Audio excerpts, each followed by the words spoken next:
إن الحمد لله نحمده ونصلي على رسوله الكريم أما بعد أعوذ بالله السميع العليم من الشيطان الرجيم من همزه ونفخه ونفثه بسم الله الرحمن الرحيم ألف لام را كتاب أنزلناه إليك لتخرج الناس من الظلمات إلى النور بإذن ربهم إلى صراط العزيز الحميد۔ تفسیر القرآن کا سبق آج انشاءاللہ سورہ ابراہیم شروع کر رہے ہیں۔ اس کا پہلا رکوع پڑھیں گے ہم۔ اس سورت میں 7 رکوع ہیں اور حضرت ابراہیم علیہ السلام کے نام پر یہ سورت ہے، کیونکہ ابراہیم علیہ السلام کی دعاؤں کا تذکرہ ہے اس سورت میں۔ وہ دعائیں بھی انشاءاللہ ہم پڑھیں گے، انہیں یاد کرنے کی کوشش بھی کریں گے۔ تو آج یہ پہلا رکوع، اس کا ترجمہ دیکھتے ہیں، پھر انشاءاللہ اس کی تفسیر پڑھیں گے۔ الف لام را، یہ حروف مقطعات ہیں۔ کتاب، یہ ایک کتاب ہے، انزلنا، جسے ہم نے نازل کیا، الیک، آپ کی طرف، لتخرج الناس، کیوں نازل کیا؟ تاکہ آپ نکالیں، الناس، لوگوں کو، آپ کی طرف یہ قرآن نازل کیا کہ آپ لوگوں کو نکالیں، من الظلمات، کفر کے اندھیروں سے، الی النور، ایمان کی روشنی کی طرف، باذن ربہم، اپنے رب کے حکم سے، الی صراط العزیز الحمید، اس راستے کی طرف جو نہایت غالب ہے، بہت تعریف والا ہے۔ اللہ، یعنی اللہ کے راستے کی طرف، اللہ کی طرف نکالیں۔ الذی، جس کے لیے، لہو ما فی السماوات، کہ اسی کے لیے ہے جو کچھ آسمانوں میں ہے، وما فی الارض، اور جو کچھ زمین میں ہے، وویل، اور ہلاکت ہے، للکافرین، کافروں کے لیے، من عذاب شدید، بہت سخت عذاب سے۔ کون سے کافر؟ الذین، وہ لوگ جو، یستحبون، وہ پسند کرتے ہیں، الحیات الدنیا، دنیاوی زندگی کو، علی الآخرہ، آخرت کے مقابلے میں دنیا کو پسند کرتے ہیں، اس سے محبت کرتے ہیں۔ ویصدون، اور وہ روکتے ہیں، عن سبیل اللہ، اللہ کے راستے سے، ویبغونہا عوجا، اور وہ سب تلاش کرتے ہیں اس اللہ کے راستے میں، عوجا، کجی، ٹیڑھ پن تلاش کرتے ہیں۔ اولئک فی ضلال بعید، یہی لوگ دور کی گمراہی میں ہیں۔ وما ارسلنا، اور نہیں ہم نے بھیجا، من رسول، کوئی بھی رسول، الا بلسان قومہ، مگر اس کی قوم کی زبان میں، لیبین، تاکہ وہ کھول کر بیان کرے، لہم، ان کے لیے، فیضل اللہ، پھر گمراہ کرتا ہے اللہ، من یشاء، جسے وہ چاہتا ہے، ویہدی، اور وہ ہدایت دیتا ہے، من یشاء، جسے وہ چاہتا ہے، وہو العزیز الحکیم، اور وہی نہایت غالب ہے، بہت حکمت والا ہے۔ وَلَقَدْ أَرْسَلْنَا موسیٰ، اور یقیناً ہم نے بھیجا موسیٰ علیہ السلام کو، بآیاتنا، اپنی آیتوں کے ساتھ، معجزات کے ساتھ، ان اخرج، کس لیے بھیجا؟ کہ تو نکال، قومک، اپنی قوم کو، من الظلمات، تاریکیوں سے، الی النور، روشنی کی طرف، وذکرہم، اور یاد دلا انہیں، بایام اللہ، اللہ کے دنوں کو، اللہ کی تاریخ، اللہ کے احسانات جو اللہ نے تم پر کیے، وہ ان کو یاد دلاؤ۔ ان فی ذالک لآیات، بے شک اس میں نشانیاں ہیں، لکل صبار، ہر اس شخص کے لیے جو انتہائی صابر ہے، شکور، بہت شکر کرنے والا ہے۔ وَإِذْ قَالَ موسیٰ، اور جب کہا موسیٰ علیہ السلام نے، لقومہ، اپنی قوم سے، اذکروا، تم یاد کرو، نعمت اللہ، اللہ کی اس نعمت کو، علیکم، جو اس نے تم پر کی، اذ انجاکم، جب اس نے نجات دی تم کو، من آل فرعون، آل فرعون سے، یسومونکم، وہ سب پہنچاتے تھے تمہیں، سوء العذاب، بہت برا عذاب، وَيُذَبِّحُونَ، اور وہ ذبح کرتے تھے، ابناءکم، تمہارے بیٹوں کو، وَيَسْتَحْيُونَ، اور وہ زندہ چھوڑتے تھے، نساءکم، تمہاری عورتوں کو، وَفِي ذَلِكُمْ، اور اس میں، بلاء، آزمائش تھی، من ربکم، تمہارے رب کی طرف سے، عظیم، بہت بڑی، اس میں تمہارے رب کی طرف سے بہت بڑی آزمائش تھی۔ یہاں تک رکوع کمپلیٹ ہوا۔ سورہ ابراہیم، ابراہیم علیہ السلام کے تذکرے کی وجہ سے اس کا نام سورہ ابراہیم رکھا گیا ہے، اور اس کے شروع میں اللہ تعالی نے کتاب قرآن کریم کا تعارف کرایا ہے کہ یہ کتاب کیوں نازل کی، اور اس کے نازل کرنے کا مقصد بیان کیا ہے۔ اللہ فرماتے ہیں اس کتاب کو ہم نے نازل کیا آپ کی طرف تاکہ آپ لوگوں کو نکالیں، اس کتاب کے ذریعے سے، اس قرآن کے ذریعے سے، کس سے نکالیں؟ من الظلمات، اندھیروں سے، الی النور، نور کی طرف۔ یہاں پہ نہ دیکھیں، ظلمات جمع ہے، ظلم کی، اندھیرے کی جمع، اندھیرے، کہ آپ اندھیروں سے نکالیں، الی النور، نور کی طرف۔ نور واحد ہے، روشنی ایک ہے، ہدایت کا راستہ وہ ایک ہی ہے، ہدایت کے راستے کئی نہیں ہیں، ہاں کفر، ضلالتیں، گمراہیاں وہ کئی ہیں، فتنے بہت زیادہ ہیں، ظلم بہت زیادہ ہے، اندھیرے بہت زیادہ ہیں، کفر کے اندھیرے، شرک کے اندھیرے، بدعات کے اندھیرے، اللہ کی نافرمانی اور بغاوتوں کے راستے بہت زیادہ ہیں، لیکن جو روشنی ہے وہ ایک ہے، نور ایک ہے، وہ ایمان ہے اور قرآن ہے، قرآن کا راستہ ہے، پیارے پیغمبر صلی اللہ علیہ وسلم کی احادیث کا راستہ ہے، کہ اس کی طرف ان کو نکال کر آئیں کہ بِإِذْنِ رَبِّهِمْ، اپنے رب کے حکم سے۔ اور یہاں سے یہ بھی معلوم ہوا اللہ کے حکم سے نکالنا ہے، نور جو ہے وہ اللہ کا حکم ہے، اللہ کے حکم سے ملتا ہے، اور جو انسان اس نور سے ہٹا ہوا ہے، جو اللہ کا حکم نہیں مان رہا، وہ اندھیروں میں ہے، اور وہ راستہ، نور والا راستہ الہ بِإِذْنِ رَبِّهِمْ الى صراط، ایسا راستہ العزیز جو نہایت غالب ہے، وہ راستہ بھی اس ذات کا ہے جو نہایت غالب ہے، جس پر کوئی اور غلبہ پانے والا نہیں ہے، وہ جو چاہے جب چاہے جیسا چاہے کر دے، الحمید، بہت زیادہ تعریفوں والا ہے۔ اور پیارے پیغمبر صلی اللہ علیہ وسلم کی یہی ذمہ داری ہے۔ آپ صلی اللہ علیہ وسلم نے فرمایا میں تمہیں نکالتا ہوں، پیچھے سے کھینچتا ہوں کہ تم جہنم میں گرتے ہو اور تم بالکل جہنم کے کنارے پر ہو، علی شفا حفرۃ من النار فانقذکم منہا، کہ تم جہنم کے بالکل کنارے پر اندر گرنا چاہتے ہو، تم اس میں چھلانگے لگانا چاہتے ہو، میں تمہیں پیچھے سے کھینچتا ہوں اور اپنی طرف لے کے آتا ہوں۔ پیارے پیغمبر صلی اللہ علیہ وسلم کی یہ حالت اور کیفیت ہے، آپ فرماتے ہیں کہ تم جہنم میں جانا چاہتے ہو، میں تمہیں پیچھے سے کھینچ کر لے کے آتا ہوں۔ اب دیکھیں آپ صلی اللہ علیہ وسلم کی زندگی، کہ ساری زندگی آپ کی کس میں گزری کہ لوگ کفر سے، شرک سے، اللہ رب العالمین کی نافرمانی اور بغاوت کے کاموں سے باز آ جائیں، لیکن اس کے باوجود بھی کئی لوگ وہ اپنی ضد پر، انا پر قائم رہے اور نبی کریم صلی اللہ علیہ وسلم کی بات کو انہوں نے نہیں تسلیم کیا۔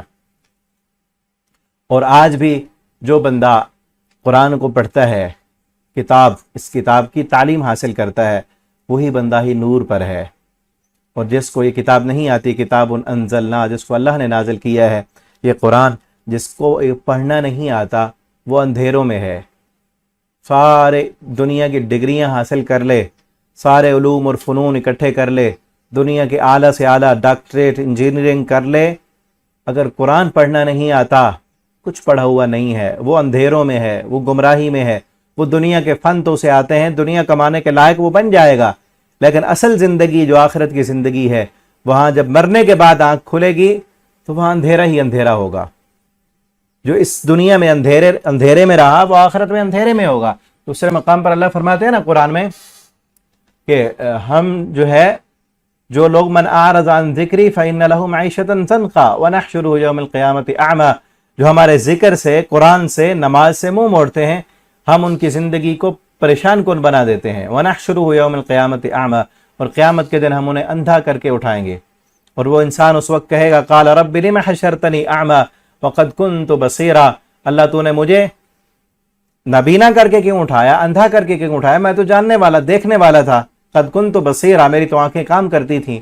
اللہ تعالیٰ فرمائیں گے کذالک اتتک آیاتنا فنسیتها، تیرے پاس میری آیتیں آئی تھیں، قرآن آیا تھا، فنسیتها، تو نے اس کو بھلا دیا، وکذالک اليوم تنسى، آج کے دن ہم نے بھی تمہیں بھلا دیا ہے، تم اندھیرے میں رہے۔ پر اصل اندھیرا تو یہی ہے نا کہ انسان یہ آنکھیں کھولے، اپنی جو آنکھیں لگی ہیں سر میں، یہ آنکھیں تو کھولے لیکن دل کی آنکھیں اس کی بند ہو، دل کی آنکھیں نہ کھول سکے، دنیا تو دیکھے لیکن دنیا بنانے والے کو نہ دیکھ سکے، اس کو نہ پہچان سکے، اس کو پتہ نہ ہو یہ دنیا کیوں بنی ہے۔ بصیرت تو اصل یہی ہے کہ اس کائنات میں جو چیزیں، ان کے جو مخفی فائدے ہیں ان تک انسان پہنچ جائے، حکمت اسے کہتے ہیں نا، کہ ان کو دیکھ لے، اس کو دیکھ کر سمجھ لے کہ یہ پوری کائنات کا نظام، یہ سورج، چاند، ستارے، سیارے، یہ زمین، یہ نباتات، یہ پھل پھول پودے اور یہ موت و حیات کا نظام، یہ آخر کسی مقصد کے لیے بنا ہے نا، ہمیں بھی پیدا کرنے کا کوئی مقصد ہے۔ اس مقصد کو جو نہ سمجھ سکے، صرف اپنے دنیا کی لذتوں اور فائدے میں ہی رہے، اور پھر دیکھ نہیں رہا انسان کہ مجھ سے پہلے بھی کئی انسان تھے، وہ بھی چلے گئے، میں بھی چلے جانا ہے، میں بھی کسی کو اولاد ہوں اور میری بھی اولاد ہے، اور یہ سرکل جو چل رہا ہے اس میں نہیں ختم ہو جانا ہے، کوئی آخر وجہ ہے نا، کوئی سبب ہے۔